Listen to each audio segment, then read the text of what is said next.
दीन अम्मा बाद। आज हम कुरान करीम के 8वें पारे की कुछ आयतों की तफसीर को देखेंगे। 8वें पारे के शुरू में अल्लाह के नबी सल्लल्लाहु अलैहि वसल्लम को तसल्ली दी गई। जाहिर है कि अल्लाह के नबी सल्लल्लाहु अलैहि वसल्लम को बहुत सारी मुखालफतों का, बहुत सारी साजिशों का और दुश्मनों की तरफ से बहुत सारी तकलीफ़ों का सामना करना पड़ रहा था। तो अल्लाह के रसूल को तसल्ली दी गई कि ये कोई नई चीज़ नहीं है। आपसे पहले भी जो नबी आए हैं उन नबियों के भी दुश्मन रहे हैं, और ये जो दुश्मन रहे हैं ये जिन्नात में से भी रहे हैं और इंसानों में से भी रहे हैं। अल्लाह ने फरमाया वकज़ालिका जअलना लिकुल्लि नबिय्यिन अदुव्वन शयातीनल इंसि वल जिन्नि यूही बादुहुम इला बादिन ज़ुख़रुफ़ल क़ौलि गुरूरा। ऐ नबी, हमने हर नबी के लिए दुश्मन बनाए हैं। जितने नबियों को हमने भेजा सारे नबियों के दुश्मन थे, और ये दुश्मन कौन थे? शयातीनल इंसि वल जिन्नि, ये इंसानों में से भी शयातीन थे और जिन्नात में से भी शयातीन थे। शैतान भी दो टाइप के होते हैं। एक होते हैं जिन्नात के शयातीन। भाई जिन्नात में भी अच्छे लोग होते हैं, तो जिन्नात में जो बुरे होते हैं उन्हीं को तो शैतान कहा जाता है।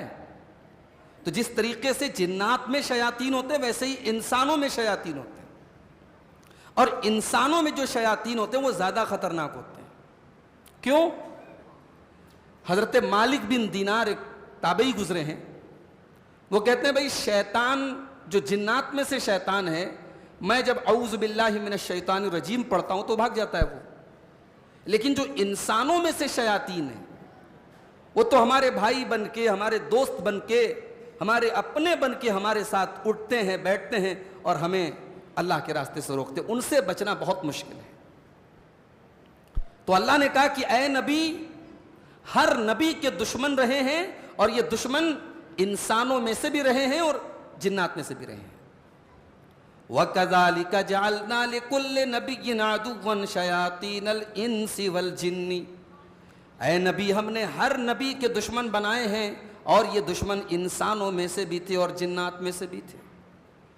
इन दुश्मनों का काम क्या था? यूही बादुहुम इला बादिन ज़ुख़रुफ़ल क़ौलि गुरूरा, ये एक दूसरे को चिकनी चुपड़ी बातें, धोखा देने के लिए एक दूसरे के दिल में डालते हैं। हर नबी के दुश्मन एक दूसरे को उस नबी से बहस करने के लिए, उस नबी के ऊपर ईमान लाने वाले लोगों से बहस करने के लिए उल्टी सीधी चीज़ें, उल्टे सीधे सवालात, डाउट्स और कंफ्यूजन्स उनके दिल और दिमाग में पैदा करते हैं। और यहां अल्लाह ने एक लफ्ज़ इस्तेमाल किया, ज़ुख़रुफ़ल क़ौल। ज़ुख़रुफ़ अरबी में कहते हैं सोने को, गोल्ड को, और कौल कहते हैं बात को। तो ज़ुख़रुफ़ल क़ौल का मतलब ऐसी बात जो ऊपर से बड़ी अच्छी लग रही है लेकिन अंदर से बड़ी गंदी बात है। ऊपर से उसके ऊपर वो गोल्ड प्लेटेड है, ऊपर से बड़ी सुनहरी बात है, लेकिन अंदर से वो बात इंतहाई बातिल और गलत है। तो शयातीन जो होते हैं वो एक दूसरे के दिल और दिमाग में ऐसी बात डालते हैं जो ऊपर से बड़ी अच्छी, बड़ी अट्रैक्टिव है, बड़ी खूबसूरत है, लेकिन अंदर से इंतहाई गलत होती है। अच्छा, इससे एक बात ये भी पता चली कि जब नबियों के दुश्मन रहे हैं, भाई अल्लाह तबारक व तआला के बंदों में सबसे ऊंचा मकाम किसका रहा है? अल्लाह के नबियों का रहा है। अगर अल्लाह के नबियों के दुश्मन थे तो हमारी और आपकी क्या हैसियत है? अगर आप सही रास्ते पर चल रहे हैं, आप हक की दावत दे रहे हैं, तो आपको दुश्मनों के लिए तैयार रहना चाहिए। आप ऐसा नहीं हो सकता कि आप सच्चाई के रास्ते पर चलें और सारे लोग वाह वाह वाह वाह करें और आपको देख करके जो है आपको शाबाशी दें और आपको जो है वेलकम करें। ये नहीं हो सकता मेरे भाई। ये अल्लाह का कानून है, अल्लाह की सुन्नत है कि जब नबियों के दुश्मन रहे हैं तो हम तो नबियों के मानने वाले हैं, हम तो नबी का कलमा पढ़ने वाले और नबी के दीन पे चलने वाले हैं। आप दीन पर चलेंगे, ईमान के रास्ते पर चलेंगे, शरीयत के रास्ते पर चलेंगे, आपको बहुत सारी चीज़ों की मुखालफत सहनी पड़ेगी। आप उसके लिए तैयार रहिए। उसके बाद अल्लाह ताला ने एक उसूल बताया। उसूल ये बताया कि ए नबी, अक्सरियत की इताअत मत कीजिए। ज्यादातर लोग क्या कह रहे हैं ये मत देखिए, ये देखिए कि बात कहां पर सही है। आइए वो आयत करीमा देखते हैं। अल्लाह ने फरमाया व इन तोते अक्तर मन फिल अर्द युदिल्लूका अन सबीलिल्लाह। ए नबी, अगर आप जमीन में ज्यादातर लोगों की अगर आप इताअत करेंगे, अगर जमीन की मेजॉरिटी की आप इताअत करेंगे, अगर अक्सरियत की बात मानेंगे, युदिल्लूका अन सबीलिल्लाह, तो ये अल्लाह के रास्ते से आपको भटका देंगे। इन यत्तबिऊन इल्ला ज़न्न व इन हुम इल्ला यखरुसून। ऐ नबी, अक्सर लोगों का तो यही हाल है कि वो तो गुमान की पैरवी करते हैं और अंदाजे लगाया करते हैं, वो इल्म के रास्ते पे नहीं चलते हैं। अक्सरियत के पीछे आप भागेंगे तो आप सच्चाई को तलाश नहीं कर, सच्चाई को तलाश कीजिए। इसीलिए अरबी में एक कहावत है और एक जुमला है, बड़ा प्यारा जुमला है कि फयु अर्रिजालु युरफून बिल हक। लोग किधर जा रहे हैं, हम उधर चले जाएं, ये नहीं है। सच्चाई किधर है, हक किधर है, सही रास्ता किधर है, हम उधर जाएंगे। अगर किसी दौर में ऐसा दौर आ जाए कि सच्चाई पर चलने वाला एक आदमी है, उस एक आदमी के साथ चलेंगे। हम ये नहीं देखेंगे कि 1000 लोग किधर जा रहे हैं। हजरत नूह अलैहिस्सलाम ने जब अपनी कौम को तौहीद की दावत दी, कितने दिन दावत दी? 950 साल। 950 साल। और उनके ऊपर ईमान कितने लोग लाए? अल्लाह कुरान में कहता मुट्ठी भर लोग ईमान लाए, ज्यादातर लोग ईमान नहीं लाए। तो क्या ज्यादातर लोग जो ईमान नहीं लाए वो सही हो गए? तो आज जो ये धौंस दी जाती है, साहब हम तो मेजॉरिटी में हैं, हम तो ज्यादा हैं। ज्यादा होना ये सही होने की दलील नहीं है। आपका मनहज और आपका मौकिफ और आपका स्टैंड मजबूत कितना है, आपके पास दलील क्या है, आपकी बात में वजन कितना है, यह देखा जाएगा। कुरान करीम की आयत में ये उसूल बताती है। उसके बाद अल्लाह ताला ने गुनाहों से बचने का हुक्म दिया। और गुनाह जो होते हैं वो 2 टाइप के होते हैं। एक गुनाह होता है जाहिरी गुनाह और एक गुनाह होता है बातिनी गुनाह। एक गुनाह होता है जिसका ताल्लुक पार्ट्स ऑफ बॉडी से होता है, हाथ से करते हैं, जुबान से करते हैं, पैर से करते हैं, आंखों से करते हैं। और एक गुनाह होता है जिसका ताल्लुक दिल से होता है, जिसका ताल्लुक दिमाग से होता है। गलत अकीदा, गलत नजरिया, गलत मेंटेलिटी। अल्लाह ने फरमाया वज़रू ज़ाहिरल इस्मि व बातिनहु। ऐ ईमान वालो, जाहिरी गुनाहों को भी छोड़ दो और बातिनी गुनाहों को भी छोड़ दो। जो गुनाह जाहिर हैं और जिनका ताल्लुक इंसान के आज़ा व जवारे से, इंसान के पार्ट्स ऑफ बॉडी से, इंसान की हरकतों से, उन गुनाहों को भी तुम छोड़ दो। और ऐ ईमान वालों, उन गुनाहों को भी तुम छोड़ दो जिनका ताल्लुक इंसान के अकीदे से है, इंसान के दिल से है। सयुजज़ौना, अल्लाह ने फरमाया ऐ ईमान वालो वज़रू ज़ाहिरल इस्मि व बातिनहु इन्नल लज़ीना यक्सिबूनल इस्मा सयुजज़ौना बिमा कानू यक़तरिफून। जो गुनाह के काम करेंगे, चाहे वो दिल के गुनाह हो, चाहे वो आज़ा व जवारे के गुनाह हो, उन गुनाहों की सज़ा अनक़रीब उनको दी जाएगी। उसके बाद अल्लाह ताला ने ईमान की एक मिसाल दी कि अल्लाह जब किसी बंदे के सीने को ईमान के लिए खोल देता है तो उसका सीना जो है ना वो कुशादा हो जाता है। सीना कुशादा होने का क्या मतलब है? उसके दिल को सुकून मिलता है, वो जिंदगी में कभी डिप्रेशन महसूस नहीं करता। जिसको अल्लाह इस्लाम की दौलत दे दे, तौहीद की दौलत दे दे, उसके दिल को सुकून मिल जाता है। फमन युरिदिल्लाहु अन यहदियहु यशरह सदरहु लिल इस्लाम। जिसको अल्लाह तबारक व तआला हिदायत देना चाहता है, उसके सीने को इस्लाम के लिए खोल देता है। वमन युरिद अन युदिल्लहु यजअल सदरहु हरजन ज़य्यक़ा यजअल सदरहु ज़य्यक़न हरजा। और जिसको अल्लाह तबारक व तआला गुमराह करना चाहता है, उसके सीने को अल्लाह ताला तंग कर देता है। कअन्नमा यस्अदु फिस्समा, जैसे कोई इंसान आसमान पे चढ़ने की कोशिश करता है, आसमान पे चढ़ने की कोशिश करने के बावजूद वो नहीं चढ़ सकता। वो जितना आसमान पे चढ़ने की कोशिश करेगा उतना उसका दम घुटने लगेगा। कज़ालिका यजअलुल्लाहु रिज्सा अलल्लज़ीना ला युमिनून। इसी तरीके से अल्लाह ताला बेईमान लोगों के दिलों दिमाग के ऊपर गंदगी डाल देता है। इसका मतलब यह हुआ कि ईमान इंसान के दिल को सुकून देता है, और ईमान का अपोजिट जो रास्ता है, कुफ्र का रास्ता, वो इंसान को बेचैन कर देता है। इसलिए अगर जिंदगी में सुकून चाहिए तो इंसान ईमान के रास्ते पे चले। दुनिया में हमने देखा है मेरे भाई, मिसालें मौजूद हैं। ऐसे ऐसे लोग हैं जिनकी जिंदगी में पैसे की कमी नहीं है, शोहरत की कमी नहीं है, फेम की कमी नहीं है, पॉपुलैरिटी की कमी नहीं है, सब कुछ है उनके पास, मगर उनको रातों में नींद की गोलियां लेनी पड़ती हैं। उनको महलों में भी सुकून नहीं मिल रहा है, उनके पास ईमान की दौलत नहीं। इसलिए एक सच्चा मोमिन कभी कभी सुसाइड नहीं कर सकता। जिसका ईमान मजबूत हो, जिसका वाकई में अल्लाह तबारक व तआला की तकदीर के ऊपर ईमान हो, वो कभी सुसाइड नहीं कर सकता।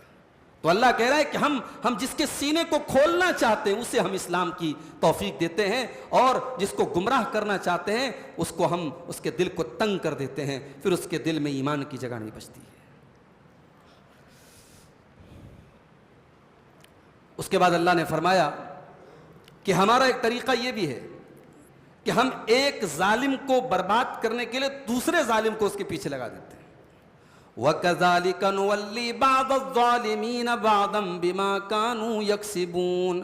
हम बाज़ जालिमों को बाज़ के पीछे लगा देते हैं, एक जालिम को दूसरे जालिम के पीछे लगा देते हैं। यह भी अल्लाह का तरीका रहा है। कोई बहुत बड़ा जालिम है, उससे बड़ा जालिम आ जाता है। एक जालिम का खात्मा अल्लाह तबारक व तआला दूसरे जालिम के जरिए करता है। इसीलिए फुज़ैल इब्न अयास कहते हैं, इज़ा रअयता ज़ालिमन यंतक़िमु मिन ज़ालिमिन, जब तुम देखो किसी जालिम को कि वो दूसरे जालिम से इंतकाम ले रहा है, फ़क़िफ़, तो खड़े हो जाओ, वंज़ुर फ़ीहि मुतअज्जिबन, और देखो अल्लाह तबारक व तआला किस तरीके से अपनी रहमत को दिखाता है। अल्लाह तबारक व तआला जुल्म को पसंद नहीं करता मेरे भाई, और अल्लाह का कानून रहा है, अल्लाह धरती पर जालिम को मोहलत तो देता है, मगर जब पकड़ करता है तो बड़ी सख्त पकड़ करता है। दुनिया की तारीख गवाह है।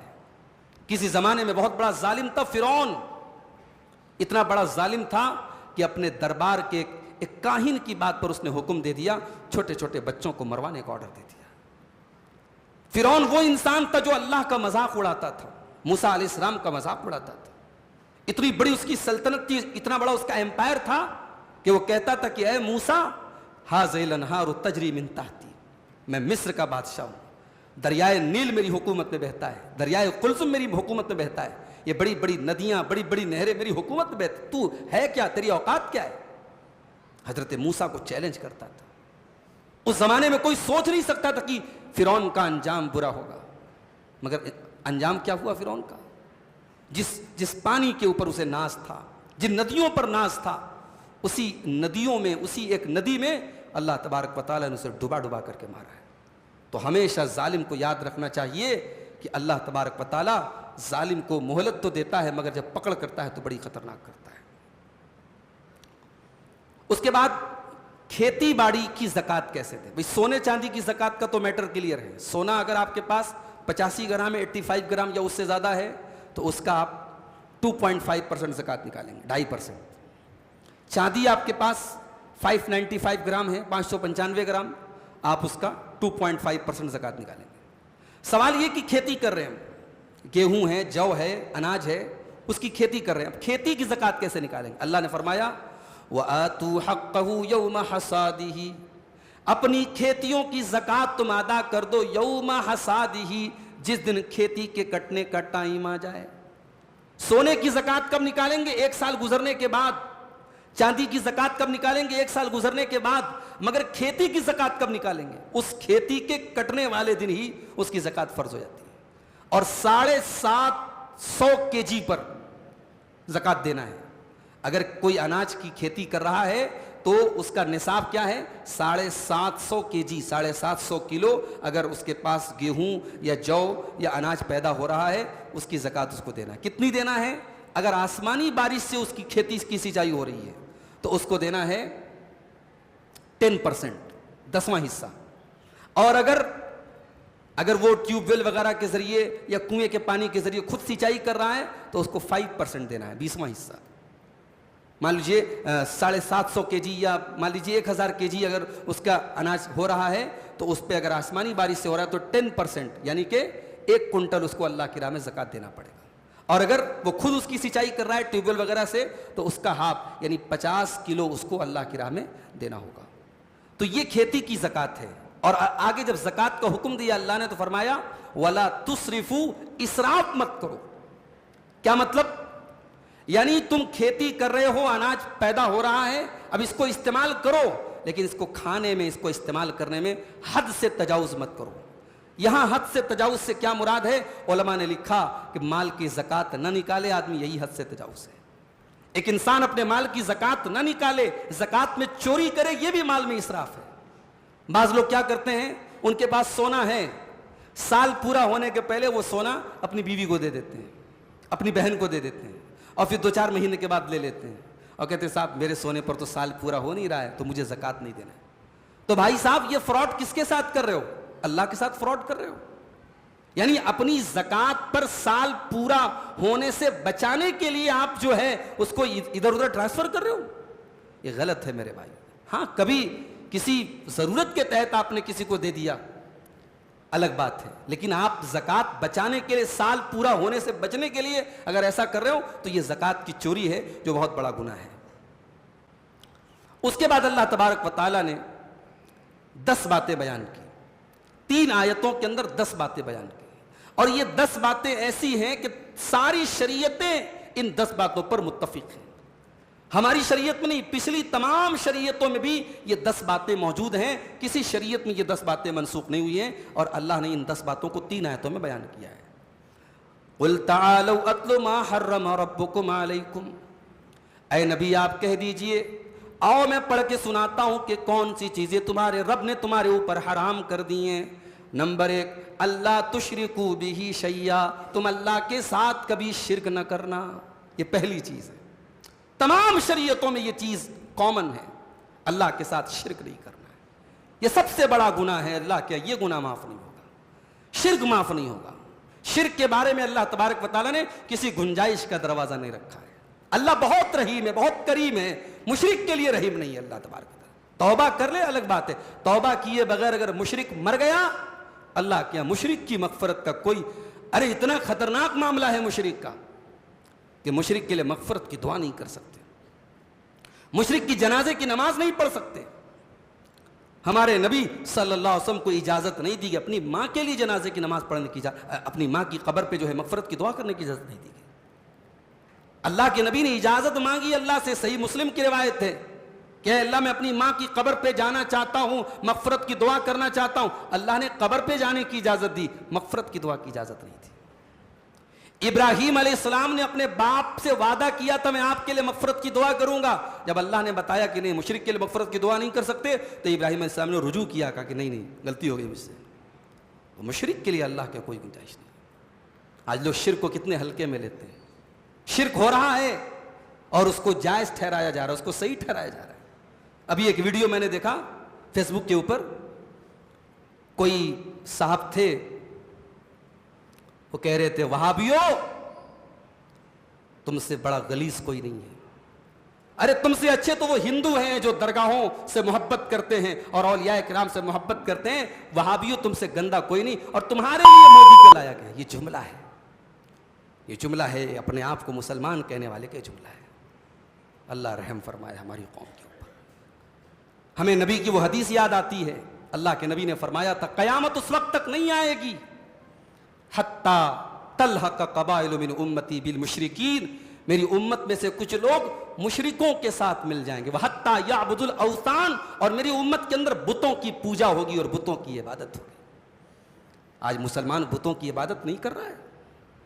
क्या बुत की इबादत यही है कि किसी मूर्ति की और किसी बुत की इबादत की जाए? क्या कब्र के आगे झुकाना, किसी बुजुर्ग के आगे जाके सजदा करना, ये बुत परस्ती नहीं, ये शिर्क नहीं है। अल्लाह ने पहला हुक्म दिया ला तुशरिकू, अल्लाह तुशरिकू बिही शैया, अल्लाह के साथ कभी शिर्क मत करना। वबिल वालिदैन एहसाना, और दूसरा हुक्म यह दिया कि वालिदैन के साथ तुम्हें अच्छा सलूक करना है। अच्छा, अल्लाह हराम की लिस्ट बता रहा है ना, तो अल्लाह को तो अल्लाह तबारक व तआला को तो यह बताना चाहिए कि क्या हराम है। अल्लाह ने यहां यह नहीं कहा कि वालिदैन को तकलीफ पहुंचाना हराम है, वालिदैन को दुख देना हराम है। अल्लाह ने कहा वालिदैन के साथ एहसान करना है। यानी अल्लाह तबारक व तआला को यह भी पसंद नहीं है कि वो वालिदैन को दुख और तकलीफ देने की बात को मेंशन करे। वालिदैन इस लायक नहीं कि उनको दुख दिया जाए। मेरे भाई, कितने लोग हैं आज दुनिया में बड़े कामयाब हैं, लाखों की तनख्वाहें हैं उनकी, और माँ बाप छोटी छोटी ज़रूरतों के लिए दूसरों के मोहताज हैं। सऊदी अरब के एक मुफ्ती से एक ऑनलाइन किसी ने फतवा पूछा कि शेख साहब, क्या बेटा अपने गरीब माँ बाप को ज़कात दे सकता है? मुफ्ती साहब, क्या बेटा अपने गरीब माँ बाप को ज़कात दे सकता है? मुफ्ती साहब ने कहा अल्लाह अकबर, ये कैसा सवाल है? एक बेटा ये कैसे ये सवाल कर सकता है कि मैं अपने माँ बाप को ज़कात दूंगा? उसकी कमाई, उसकी हर चीज पर उसके माँ बाप का हक है। उसके रहते हुए उसके माँ बाप ज़कात के हकदार हों और वो ये सवाल करे कि मैं अपने माँ बाप को ज़कात दे सकता हूं? ये ज़कात तो लोगों का मैल और कुछ है, लेकिन इंसान अपने माँ बाप को अपना मैल और कुछ है खिलाएगा। ये माँ बाप वो होते हैं मेरे भाइयों, अपना सुख चैन, अपना आराम, अपनी जिंदगी की खुशियां हमारे लिए कुर्बान कर देते हैं। जब हम जवान होते हैं, जब हम अपने पैरों पे खड़े होते हैं, हमें एहसास नहीं होता है, मगर जब हम खुद बाप बनते हैं, जब एक औरत खुद मां बनती है, तब उसे एहसास होता है कि बच्चों को पालना और इनकी परवरिश में इंसान कितने नखरे उठाता है, कितनी तकलीफें उठाता है।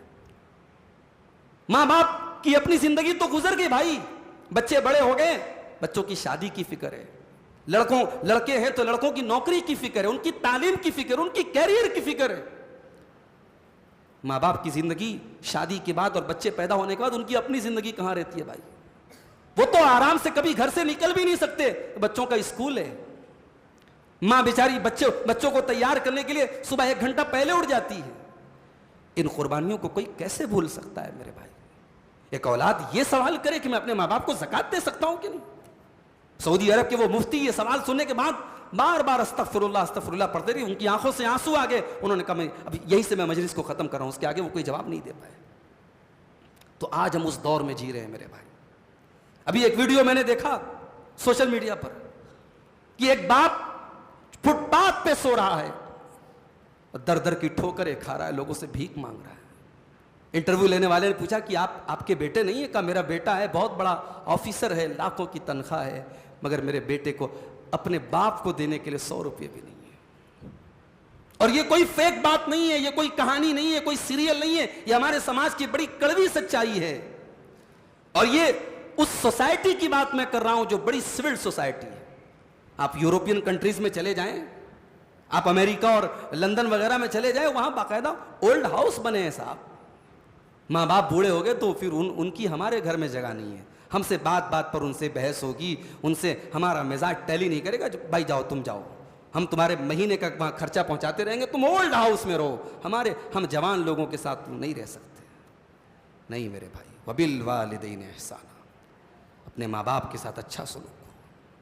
माँ बाप अगर बुढ़ापे में मिले ना, ये अल्लाह की रहमत है मेरे भाई।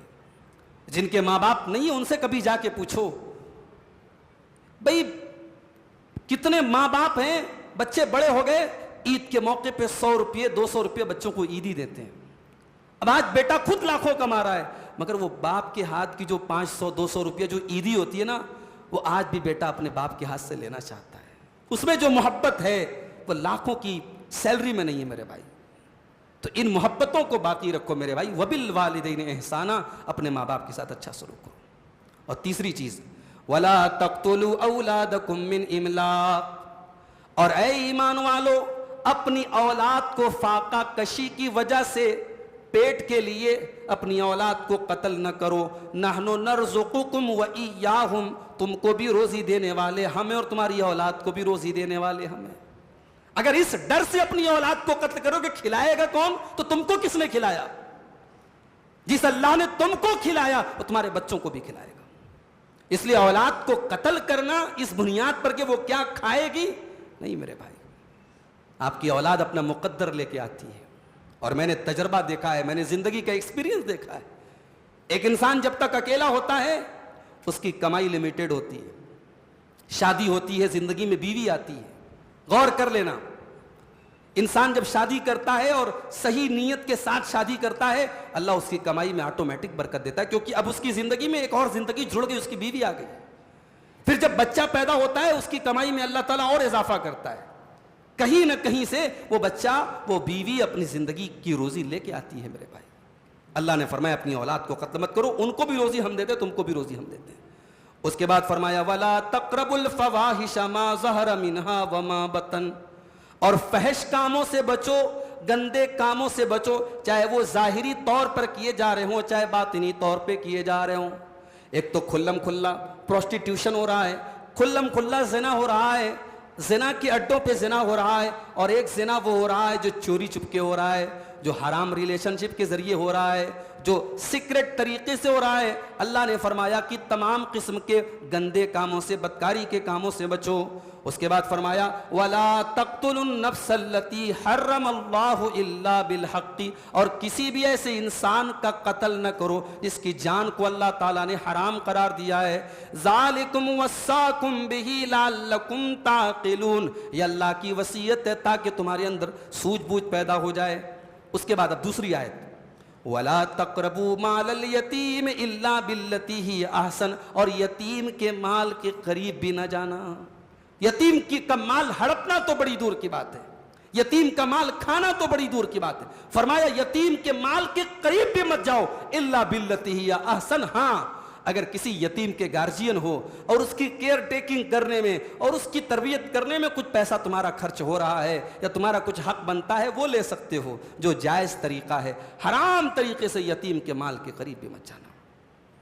हमारे यहाँ लोगों को शरीयत कब याद आती है? जब भाई बाप की जिंदगी में मर जाता है ना, तो यतीम भतीजे और भतीजी की वरासत में उसका हक नहीं बनता, यह मसला सबको याद आ जाता है।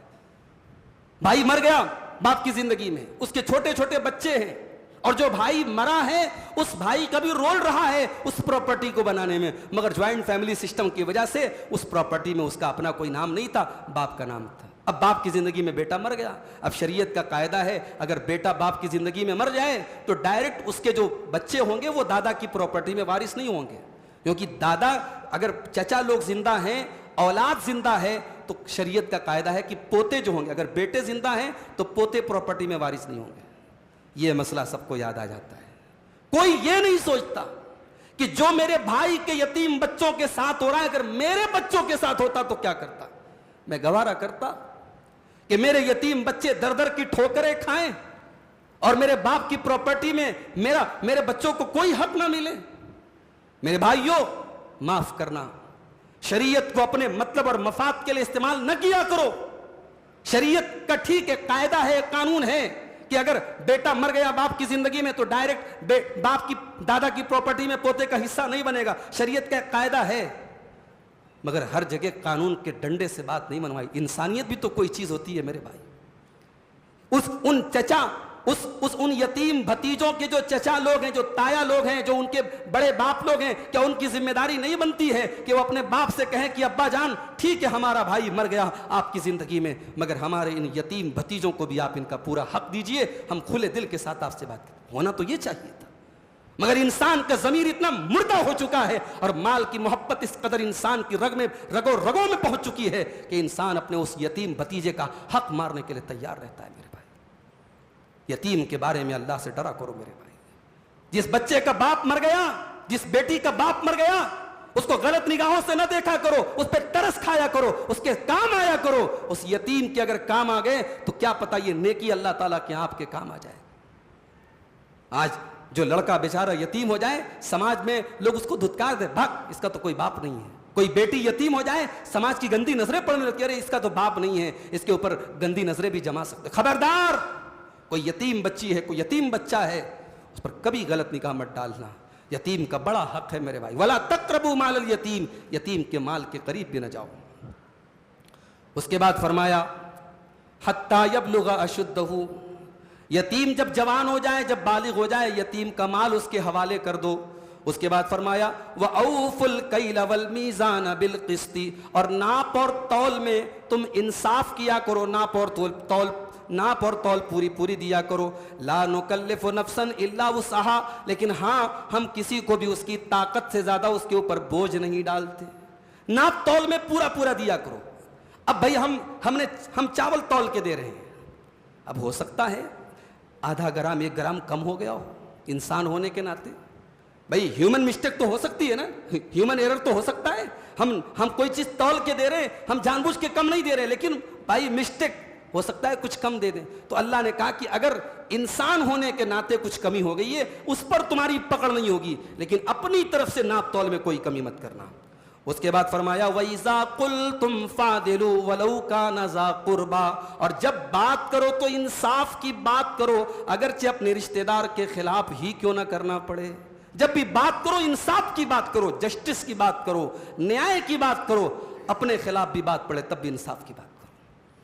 उसके बाद फरमाया वह बिअहदिल्लाहि औफू, और अल्लाह के वादों को पूरा किया करो। ज़ालिकुम वस्साकुम बिही लअल्लकुम तज़क्करून, ये भी अल्लाह ताला की वसीयत है ताकि तुम अल्लाह की वसीयत के जरिए नसीहत हासिल करो। ये दूसरी आयत है। और तीसरी आयत व अन्न हाज़ा सिराती मुस्तक़ीमन फत्तबिऊह, और ऐ ईमान वालो हम अपने नबी के जरिए जो रास्ता तुमको दिखा रहे हैं यही मेरा सीधा रास्ता है। फत्तबिऊह, तुम इसी रास्ते पर चलते रहना। वला तत्तबिउस सुबुला, और दूसरे रास्तों पर न चलना। फतफर्रक़ बिकुम अन सबीलिही, वरना ये अल्लाह के रास्ते से तुमको ये भटका देंगे। ज़ालिकुम वस्साकुम बिही लअल्लकुम तत्तकून, ये भी अल्लाह की वसीयत है ताकि तुम्हारे अंदर अल्लाह का तकवा पैदा हो जाए। तो ये 10 बातें अल्लाह ताला ने 3 आयतों के अंदर बयान की, और ये तीनों 10 बातें अल्लाह ताला की वसीयत है। उसके बाद कयामत का तस्करा अल्लाह करता है। कयामत के दिन जब सूरज पूरब से निकलने के बजाय पश्चिम से निकलेगा, सूरज जब पूरब के बजाय पश्चिम से निकलेगा तो ये कयामत की निशानी होगी। और उसके बाद अगर कोई ईमान लाया तो उसका ईमान उसके काम नहीं आएगा। अल्लाह ने फरमाया यौम याती बादु आयाति रब्बिका ला यनफउ नफ्सन ईमानुहा लम तकुन आमनत मिन क़ब्लु औ कसबत फी ईमानिहा खैरा, जब अल्लाह ताला कयामत की आखिरी निशानी को जाहिर कर देगा उसके बाद अगर कोई ईमान लाएगा तो उसका ईमान उसके कोई काम नहीं आएगा। जब सूरज पश्चिम से निकलेगा उसके बाद कोई ईमान ला रहा है, इसका मतलब कि अब उसको पता चल गया कि हां अब कयामत आ चुकी है, अब गुनाह करने का कोई मतलब नहीं, अब वो तौबा कर रहा है, अब उसकी तौबा कबूल नहीं होगी। जैसे इंसान मौत को देखने के बाद तौबा करे तो उसकी तौबा अल्लाह ताला के एक्सेप्टेबल नहीं है। अल्लाह के नबी ने फरमाया इन्नल्लाह यक़बलु तौबतल अब्दि मा लम युग़रग़िर, अल्लाह तबारक व तआला बंदे की तौबा तब तक कबूल करता है जब तक गरगरा ना आ जाए। गरगरा किसको बोलते हैं? जब इंसान के हलक में बाहर से कोई चीज ना जा सके, हलक बंद, रास्ता बंद, अब उसकी जान निकलने का टाइम आ चुका है, इस कैफियत को गरगरा कहते हैं। ये कैफियत जब आ जाती है तब समझो अब मौत का टाइम आ गया। अल्लाह के नबी फरमाते हैं कि जब बंदे को गरगरा की कैफियत आ जाए, जब जान कनी का आलम आ जाए, आखिरी टाइम आ जाए, अब बंदे की तौबा करने से अल्लाह ताला उसकी तौबा कबूल नहीं करेगा। हम नहीं जानते मेरे भाई कि हमारा गरगरा कब आ जाए। पिछले रमजान में इसी करनूल में मैं आपके बीच में था, कई जगहों पर इफ्तारी करने गया, दावत में गया, और इस साल में आया हूं, कई लोगों के बारे में मुझे लोगों ने बताया कि अब वो अल्लाह को प्यारे हो चुके हैं, उनके चेहरे भी मेरे तसव्वुर में नहीं है, 1 साल के अंदर अंदर वो अल्लाह को प्यारे हो गए। किसको कब कौन सी बीमारी आ जाए, कौन सा खतरनाक मर्ज लाहिक हो जाए हम नहीं जानते, कौन सा एक्सीडेंट हो जाए हम नहीं जानते। तो वो वक्त आने के पहले, और वो वक्त कब आएगा हम नहीं जानते, वो गरगरा की कैफियत कब आ जाए हम नहीं जानते। इसलिए मेरे भाइयों अपनी जिंदगी की हर शाम को आखिरी शाम समझो, अपनी जिंदगी के हर दिन को आखिरी दिन समझो। इसीलिए अल्लाह के प्यारे नबी अब्दुल्लाह इब्न उमर के कंधे पर हाथ रख के कहते हैं कि ऐ अब्दुल्लाह कुन फिद दुनिया का अन्नका गरीब, दुनिया में ऐसे जिंदगी गुजारो जैसे परदेसी जिंदगी गुजारता है, औ आबिरो सबीलिन, या मुसाफिर जिंदगी गुजारता है। परदेसी किसी दूसरे शहर में जाता है, अपना वतन उसको नहीं बनाता, अपना वतन याद रखता है। मुसाफिर कहीं जाता है, उसको अपना वतन नहीं बनाता, अपने वतन को याद रखता है। अल्लाह के नबी ने फरमाया दुनिया में परदेसी और मुसाफिर की तरह जिंदगी गुजारो। उसके बाद सूरह आराफ शुरू होती है। सूरह आराफ में अल्लाह ताला ने आदम अलैहिस्सलाम का और इब्लीस का वाक़या बयान किया है कि जब अल्लाह ने आदम अलैहिस्सलाम को पैदा किया और फरिश्तों से कहा कि तुम आदम को सजदा करो, तो फरिश्तों के साथ इबलीस भी रहता था। इबलीस फरिश्ता नहीं था, इबलीस जिन था, मगर फरिश्तों के साथ रहता था, इसलिए इस हुक्म में वो भी शामिल था। जब अल्लाह ने कहा फरिश्तों से कि आदम को सजदा करो, सारे फरिश्तों ने सजदा किया, मगर इबलीस ने सजदा नहीं किया। क़ाल मा मनाका अल्ला तस्जुद इज़ अमरतुका, अल्लाह ने फरमाया जब मैंने हुक्म दिया तो तूने आदम को सजदा क्यों नहीं किया।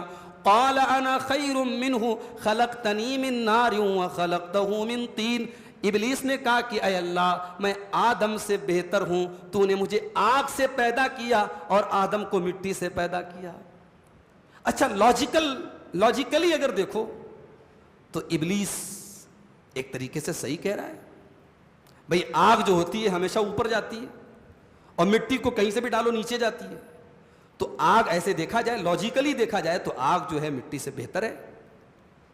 तो इबलीस तो लॉजिक दे रहा है, उसकी लॉजिक तो मान लेनी चाहिए। मगर ये बात याद रखो मेरे भाई, अल्लाह का हुक्म आ जाने के बाद अब लॉजिक नहीं चलेगी। ला क़ियास मअन नस, ये शरीयत का उसूल याद रखो। जब नस आ गया, जब रसूल का फरमान आ गया, जब अल्लाह का फरमान आ गया, अब नस, अब क़ियास नहीं चलेगा, अब वहां पे लॉजिक नहीं चलेगी। और लॉजिक भी तो बेबुनियाद लॉजिक है। आग मिट्टी से बेहतर नहीं है। आग के अंदर अनाज डाल दो, अनाज जल के राख हो जाएगा। मिट्टी के अंदर एक अनाज डाल दो, 700 बालियां बाहर निकलेंगी। मिट्टी के अंदर बरकत है, मिट्टी के अंदर बढ़ोतरी है, मिट्टी के अंदर नुमू है, मिट्टी के अंदर सुकून है। आग के अंदर जोश है, आग के अंदर जलाने की कैफियत है, आग के अंदर इंसान को बर्बाद करने की कैफियत है। तो आग कहां अच्छी तो मिट्टी हुई। तो इबलीस की दो गलतियां हैं। इबलीस ने अल्लाह के हुक्म के आगे कयास किया, लॉजिक पेश की और लॉजिक भी गलत पेश की और कहा कि मैं बेहतर हूं। आज भी ये इबलीस वाली सोच न जाने कितने लोगों की है। अना खैरुम मिन्हु, मैं बेहतर हूं, मैं फला से बेहतर हूं। किस चीज में बेहतर हो भाई? पैसे में बेहतर हो, सूरत में बेहतर हो, जिस्म में बेहतर हो। अल्लाह तबारक व तआला न तुम्हारे पैसे को देखता है, न तुम्हारे जिस्म को देखता है, न तुम्हारी सूरत को देखता है। किस चीज में तुम बेहतर हो? तो ये जो नारे लगते हैं ना, ये जो दावे किए जाते, मैं बेहतर हूं, I am better than him, ये इबलीस का नारा था। ये नारा कभी मत लगाना मेरे भाई। कभी भी अपनी खूबसूरती पर, अपने शरीर पर, अपनी ताकत पर, अपनी पॉपुलैरिटी पर, अपने समाज में अपने स्टेटस पर कभी गुरूर मत करना, कभी घमंड मत करना। ये इबलीस का तरीका है, घमंड करना और तकब्बुर करना। उसके बाद इबलीस से अल्लाह ने कहा कि तूने मेरी बात नहीं मानी, अब तू निकल जा मेरी रहमत से। अल्लाह ने अपनी रहमत से उसको निकाल दिया, जन्नत से निकाल दिया। अब जब इबलीस वहां से निकल गया तो इबलीस ने एक एग्रीमेंट किया, एक वादा किया अल्लाह से। क़ाल फ़बिमा अग़वैतनी लअक़उदन्न लहुम सिरातकल मुस्तक़ीम, ऐ अल्लाह चूंकि तूने मुझे गुमराह कर दिया है। अच्छा देखो इबलीस कितना कमबख्त है। गुमराह तो खुद है मगर इल्जाम अल्लाह के ऊपर लगा रहा है। कह रहा है कि ऐ अल्लाह तूने मुझे गुमराह कर दिया, इसलिए मैं वादा करता हूं। क्या वादा करता हूं? लाक़ुदन्न लहुम सिरातकल मुस्तक़ीम, मैं तेरे सीधे रास्ते पर बैठ जाऊंगा। सुम्मा लआतियन्नहुम मिन बैनि अयदीहिम व मिन खल्फिहिम व अन अयमानिहिम व अन शमाइलिहिम, और मैं तेरे बंदों को आगे से बहकाऊंगा, पीछे से बहकाऊंगा, दाहिने तरफ से बहकाऊंगा, बाएं तरफ से बहकाऊंगा, यानी चारों तरफ से मैं बहकाऊंगा। वला तजिद अक्तरहुम शाकिरीन, और आय अल्लाह मेरा वादा है कि तू अपने बंदों में से ज्यादातर को अपना नाशुक्रा पाएगा, तेरे ज्यादातर बंदे तेरे नाशुक्रे बन जाएंगे। अल्लाह अकबर। इबलीस कितना बड़ा चैलेंज कर रहा है अल्लाह को कि ऐ अल्लाह मैं तेरे बंदों को ऐसा बना दूंगा, तेरे नाशुक्र हो, तेरी खाएंगे, तेरे रिस्क पर पलेंगे, तेरी जमीन पर रहेंगे, पत्थरों के आगे सजदे करेंगे, कब्रों पे जाके नाक रगड़ेंगे, बुजुर्गों के आगे सजदे करेंगे। ऐ अल्लाह मुशरिक बना दूंगा, नाशुक्रा बना दूंगा, हराम खोर बना दूंगा, तेरा नाशुक्रा बना दूंगा। ये इबलीस ने चैलेंज किया था। और अल्लाह ने कुरान के 14वें पारे में फरमाया, वलक़द सद्दक़ अलैहिम इब्लीसु ज़न्नहु, इबलीस को जो गुमान था, इबलीस अपने गुमान में सही निकला। इबलीस ने अपने वादे को पूरा कर दिखाया और मेरे ज़्यादातर बंदे आज मेरे नाशुक्रे हैं, आज मेरे नाफरमान हैं। इबलीस अपने मिशन में लगा हुआ है। अल्लाह के ज़्यादातर बंदों को उसने शिर्क में, गुनाहों में, अल्लाह की नाफरमानी में लगा रखा है। वो कितना खतरनाक दुश्मन है। कह रहा है आगे से बहकाऊंगा, पीछे से बहकाऊंगा, दाएं से बहकाऊंगा, बाएं से बहकाऊंगा। अच्छा, ऊपर से क्यों नहीं बहकाऊंगा? ऊपर अल्लाह है, ऊपर से नहीं बहका सकता। अल्लाह की रहमतें ऊपर से आती हैं, अल्लाह की बरकतें ऊपर से आती हैं, इसलिए इब्लीस ने ऊपर का नाम नहीं लिया। कहा आगे से बहकाऊंगा, पीछे से बहकाऊंगा, दाएं से बहकाऊंगा, बाएं से बहकाऊंगा, ऊपर का नाम नहीं लिया। उसके बाद हजरत आदम को अल्लाह तबारक व तआला ने हुक्म दिया कि ऐ आदम, जन्नत में रहो, जो खाना है खाओ, जो पीना है पियो। एक पेड़ के पास अल्लाह ने कहा कि इस पेड़ के पास मत जाना। अब बहुत से लोग पूछते हैं कि मौलवी साहब वो पेड़ कौन सा था? क्यों भाई, खाना है क्या? क्यों पूछते भाई? अजीब व गरीब सवालात लोग करते हैं। पेड़ किस चीज का था? अच्छा, इस तरीके के फजूल सवालात के कहीं कहीं जवाब मिल भी जाते हैं। एक साहब ऐसे ही सवाल कर रहे थे कि वो कौन सी ऐसी औरत है जो एक नबी की बीवी भी है, एक नबी की बेटी भी है, एक नबी की बेटी है, एक नबी की बीवी है और एक नबी की माँ है। कुछ इस तरीके से सवाल। तो ये फजूल किस्म के सवालात हमारे नौजवान बहुत ज़्यादा करते हैं। अल्लाह ने कुरान में जब नाम नहीं लिया और उसको जानने से कोई फ़ायदा भी नहीं, तो क्यों उसके चक्कर में पड़ते हो भाई? बस कुरान में इतना है कि अल्लाह ने कहा तक़रबा हाज़िही शजरा, इस पेड़ के करीब मत जाना। अब जन्नत में सब मिल रहा है, बस एक पेड़ के करीब जाने से अल्लाह ने मना किया है। अब देखो इब्लीस की चाल देखो। अब इब्लीस हमारे बाप आदम के पास आता है, हमारी माँ हव्वा के पास आता है। फवस्वस लहुमा शैतानु लियुब्दिय लहुमा मा वुरिया अन्हुमा मिन सौआतिहिमा। शैतान ने आकर के हमारे बाप आदम को और हमारी माँ हव्वा को अपने वसवसे में डाला ताकि उनकी शर्मगाहों को खोल दे। शैतान को पता था कि जैसे ही इस पेड़ को खाएंगे फौरन इनके कपड़े उतर जाएंगे, ये नंगे हो जाएंगे। और शैतान यही चाहता था हमारे बाप नंगे हो जाएं, हमारी माँ हव्वा नंगी हो जाएं, उनके बदन से कपड़े उतर जाएं। यही शैतान की प्लानिंग थी। शैतान कल भी यही चाहता था और आज भी यही चाहता है। दुनिया वल्गैरिटी और नंगेपन और उरियानियत और नग्नता की शिकार हो जाए, दुनिया नंगी हो जाए, दुनिया सेक्स के तूफान में बहने लगे, दुनिया नौजवान तबका इसी ख्वाहिशात के दलदल में धंस जाए। यही शैतान की प्लानिंग है और आज भी शैतान की वही प्लानिंग है।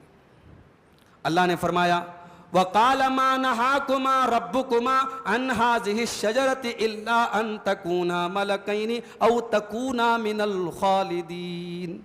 इब्लीस ने कहा ऐ आदम हव्वा, तुम्हें पता है कि अल्लाह ने इस पेड़ के करीब जाने से क्यों मना किया है? इस पेड़ को तुम खा लोगे तो तुम फरिश्ते बन जाओगे और हमेशा हमेशा तुम जन्नत में रहोगे। शैतान पट्टी भी पढ़ाता है तो कैसी पढ़ाता है?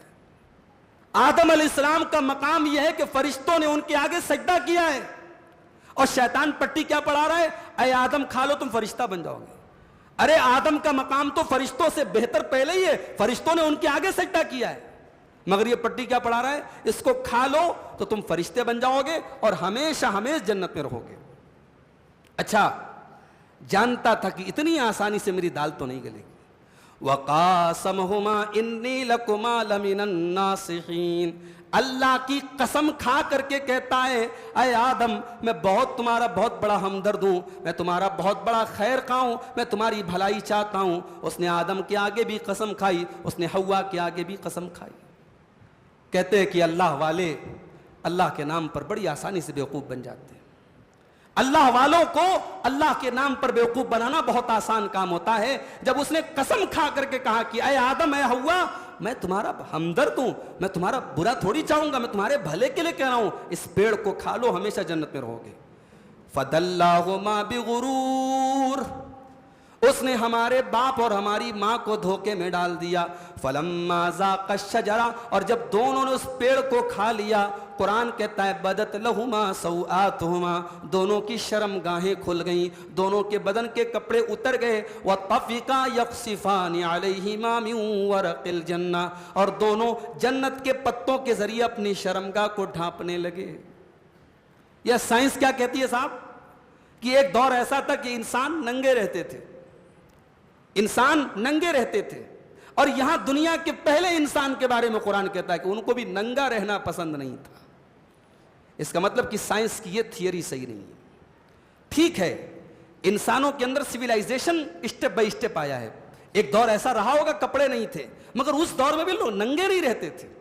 जो अच्छे लोग थे, जो आदम अलैहिस्सलाम के मानने वाले रहे होंगे, वो नंगे नहीं थे। इसलिए कि आदम अलैहिस्सलाम के बदन से जैसे ही कपड़ा उतरा, वो फौरन पत्ते लेकर के अपनी शर्मगाह को ढांपने लगे। और जब शर्मगाह को ढांपने लगे तो अल्लाह ने आवाज दी, वनादाहुमा रब्बुहुमा अलम अनहकुमा अन तिलकुमा शजरा। अल्लाह ने कहा, ए आदम, ए हव्वा, क्या मैंने तुमको मना नहीं किया था उस पेड़ के करीब न जाना? व अकुल लकुमा इन्न शैतान लकुमा अदुव्वुम मुबीन। और क्या मैंने तुमसे नहीं बताया था कि शैतान तुम्हारा बहुत बड़ा दुश्मन है? अब दोनों को बात समझ में आई कि हाँ, गलती तो हो गई, शैतान ने बेवकूफ बना दिया, अल्लाह का नाम लेके बेवकूफ बना दिया। अब आदम अलैहिस्सलाम अल्लाह की बारगाह में दुआ करते हैं, क़ाला रब्बना ज़लमना अनफुसना व इल्लम तग़फिर लना व तरहमना लनकूनन्न मिनल ख़ासिरीन। कहते हैं, हमारे परवरदिगार, हमने ये गलती करके अपनी जान के ऊपर जुल्म कर लिया, और ऐ अल्लाह, अगर तूने हमको नहीं बख्शा और तूने हम पर रहम नहीं किया, लनकूनन्न मिनल ख़ासिरीन, ऐ अल्लाह, हम बहुत बड़े नुकसान उठाने वाले बन जाएंगे। इंसान के लिए इससे बड़ा कोई खसारा नहीं है कि अल्लाह उसको माफ ना करे। अगर इंसान, अल्लाह उसकी मग़फ़िरत ना करे, उसको माफ ना करे, इससे बड़ा खसारा मेरे भाई कोई नहीं। हमारे बाप आदम ने कहा था कि अल्लाह, गलती तो हमने कर दी, गुनाह तो हमने कर लिया, अपनी जान पे जुल्म तो हमने कर लिया, लेकिन अगर तूने नहीं बख्शा और तूने रहम नहीं किया, ऐ अल्लाह, हम कहीं के नहीं रहेंगे, हम खसारा उठाने वालों में हो जाएंगे। किसी मुफस्सिर ने आदम अलैहिस्सलाम की इस दुआ पर बड़ा प्यारा कमेंट किया है। उसने कहा, देखो आदम कौन है? अल्लाह ने आदम के आगे सजदा करवाया, अल्लाह ने आदम के आगे सजदा करवाया और आदम को इल्म सिखाया, तमाम चीजों का नाम सिखाया, और आदम को अपने हाथ से पैदा किया अल्लाह ने। और उसके बाद आदम अलैहिस्सलाम के बारे में अल्लाह ने यह भी फरमाया कि उनके अंदर मैंने अपनी तरफ से रूह डाली।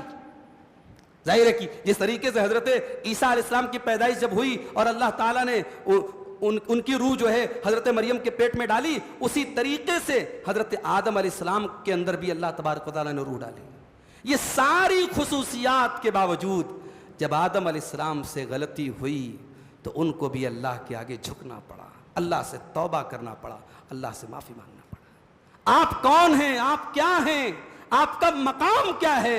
इससे मतलब नहीं है। अगर अल्लाह की बारगाह में गुनाह हुआ है, अगर नाफरमानी हुई है, तो यहाँ अल्लाह को मनाने का बस एक ही तरीका है, अल्लाह के आगे झुकना पड़ेगा मेरे भाई। अल्लाह को राजी करना है, अल्लाह के आगे झुकना पड़ेगा। आपकी वैल्यू क्या है, आपका स्टेटस क्या है, सब एक तरफ है। अगर आपसे गलती हुई है तो अल्लाह से आपको माफ़ी मांगनी पड़ेगी, यही अल्लाह का कानून है। ये बहुत बड़ा सबक है। और उसके बाद अल्लाह तबारक व तआला ने हज़रत आदम की तौबा को कबूल किया, लेकिन उनको फिर हुक्म दिया कि अब आपको दुनिया में रहना है। तो ये सूरह आराफ की और भी आयतें हैं, चूँकि वक्त ज़्यादा हो चुका है। इंशाअल्लाह हम बाकी कल 9वें पारे की तफसीर आपके सामने रखेंगे। अल्लाह से दुआ है रब्बुल आलमीन हम सबको कुरान हकीम की इन तालीमात पर अमल करने की तौफीक अता फरमाए। आमीन।